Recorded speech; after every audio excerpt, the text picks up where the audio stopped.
Okay, so let me show you exactly why it feels weird not opening Instagram every day and how it looks through behavior science point of view and how you can just use and integrate these same features and ideas in your app to addict your users and with that increase monthly recurring revenue on your app. So why is Instagram so addictive? Because Instagram doesn't want to feel like an app. It feels like a reflex, right? So when you wake up, you check stories. When you're on break time, you will go through reels. When you're feeling low or anxious, you will post something so you can be appreciated from strangers. And stories is maybe the most addictive feature out there because it's basically just an urgency loop. So the red ring around it is just a visual fear of missing out. So if you don't click on it, you will never see what's behind it. And it has 24-hour timer, which is basically just urgency to go through it before it expires. And in our brain, Instagram actually positioned the stories as a to-do list. So if you don't go through every story, you will feel really weird of not opening everything, right? Not cleaning everything from your to-do list. Same thing with Reels. So same thing as TikTok. Reels have infinite scroll motion, meaning there's really no ending to it. You can scroll through every day for the rest of your life, and you will never find an ending to Reels, right? Um, why it feels good is because we as humans we like unpredictable things. Curiosity is the one thing that keeps us going, meaning reason why we get one or two or five really bad ones before we get a really good sketch or a prank or something that's interesting to us or relatable is because they position it that way. Meaning if we were only to get really good stuff there, we really wouldn't spend that much time in it.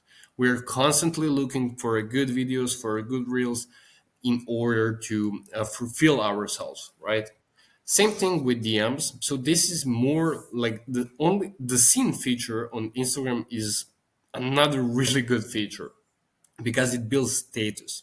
It makes you trigger few emotions but by just replying to each other.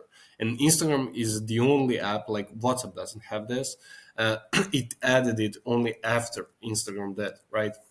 So the status thing about seeing on Instagram really makes you really makes your emotion trigger and wants you to keep looking for a reply from girl, from a boy. It doesn't really matter, but it keeps you on the app because you're constantly checking if someone replied to you. And if you ever decided to actually quit Instagram, you would find that it's pretty hard because it doesn't align with your habit, right? So if you skip a day, it will feel off. You will feel disconnected. You will feel out of sync. You will feel like the world is going, but you're staying in the same place. Reason being is this is not like fear of missing out. It's just interrupting your pattern, right? So that's why it feels weird when you don't open Instagram every day because you're so used to using it every day of your life that one day that you don't open it, you will feel really out of sync. And how you can actually go through this and how you can quit Instagram for good is by understanding habit formation. Once you understand this, you will notice it and you will choose to be actually free. The weird feeling isn't actually needed, it's just training your brain to not open up Instagram. That's it.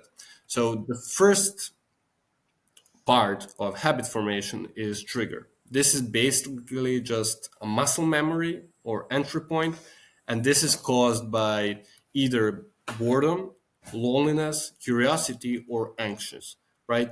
So when you feel any of these emotions, you will open up Instagram, and that's the trigger. That's the first action from habit formation. The second one is action. So this is basically everything that you have on the app, either if it's scroll motion for the reels, tapping on the stories, liking, watching.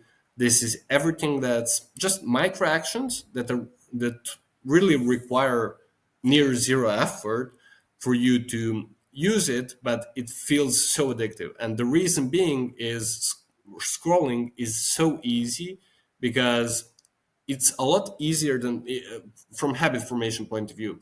If you wanted to train every day, it would feel really hard because you would have to, for 30 days you would have to train every day for 1 hour, which is physically hard, and it's a lot harder to integrate that habit in your life than just sitting on the bed and scrolling through the reels, right? So that's the action part. The reward is unpredictability. So getting the reels that you want, that you really appreciate, liking something, DMing something, memeing. This is basically just gluing you to the app, and that's why this is the most powerful feature and just part of habit formation. Because when we as humans, when we don't feel rewarded with any kind of feature on the app, we might not stay too long on the app, and that's really important to integrate in your app as well. And the investment is commenting, saving, following, and sharing. These actions actually train the algorithm. And when you constantly post, for an example, on Instagram, and one day you get banned, you will feel really bad. And that's because of this investment part of habit formation. Because you felt, yeah, like you invested the part of yourself, because you were on the app every day for 30, 60, 90 days. And then one day you got banned, you would feel really out of sync. And one thing, if you want to skip and if you want to actually quit Instagram, is start by not posting, because you won't feel really invested in the app. If you already posted too much, you would really feel glued to it, and maybe that would be even too late for you. So yeah, that's basically it. That's the way how you can quit Instagram. And if you have an app, try integrating these same features. Like, you can literally use the same social effect features that they use in order to addict your users. And just trust me, if you integrate any of these features, you will see drastic increases in retention, and with that, just monthly recurring revenue. So yeah, that's it. So yeah.